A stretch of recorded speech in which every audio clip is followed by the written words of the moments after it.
এখন তো মনে হচ্ছে স্যারের রুমে যাওয়া ঠিক হবে না।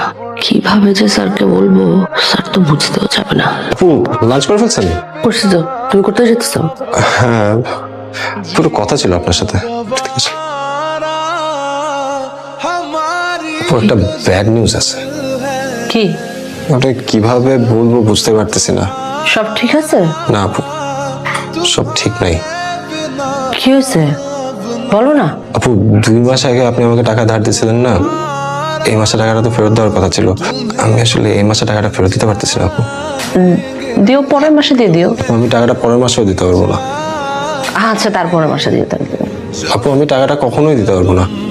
আপনি ধরে নেন যে টাকাটা আপনি আমাকে দান করে দিচ্ছেন। ঠিক আছে, দান করে দিছি। এটা কি? আপনার টাকা তুমি এতক্ষণ আমার সাথে মজা নিতেছিল না? নিলাম আর কি আপনার সাথে একটু মজা।